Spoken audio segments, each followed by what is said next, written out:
Hey George, thank you for posting your justice video um, vlog.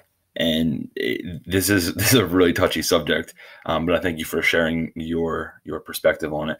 I've been having a lot of conversations with one of my older buddies about it, and he's from the same perspective as what you're giving, and I think it's a really good conversation to have, where he talks about how the social justice part of it is an agenda being pushed, and it's negating the fact that there's real justice that needs to happen. Not necessarily that it's not real justice, but it's biased.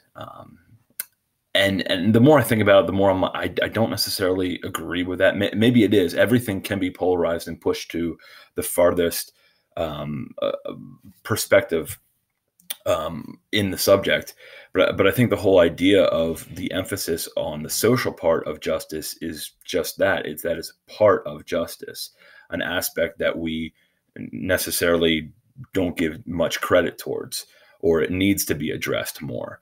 So just because we put an adjective in front of it doesn't necessarily mean that it's a negative thing. I mean, there's criminal justice and there's a homeowner's justice. There's insurance justice, whatever it is. You can put whatever you want in front of justice. I just view it as an aspect of justice, and justice being found on the morals of what God has created, right and wrong. It's a very hairy subject, but um, to say that it's a construct and an agenda, I have a little bit of difficulty with it. But thank you for sharing that. I think it's really cool. And what you talked about, like standing up for Christians, how they're being attacked and persecuted.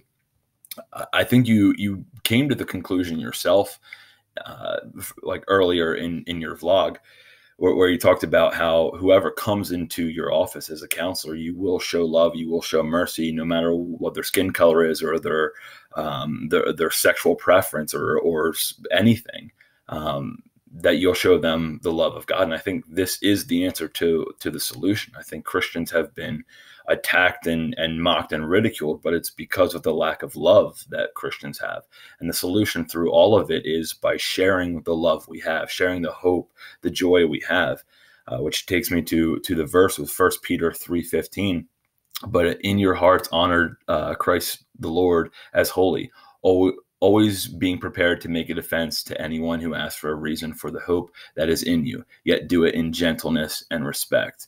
And I think that's exactly what you were saying that you were going to do, and what the answer is, that we as Christians need to give a reason for the hope we have, and we do it in gentleness and respect. It's a very touchy subject, and we could talk about this for hours and hours and hours and still not to come to a conclusion of it. But thank you for sharing what you had to say about it. I thought that was really cool and opened up pretty good dialogue. So thank you.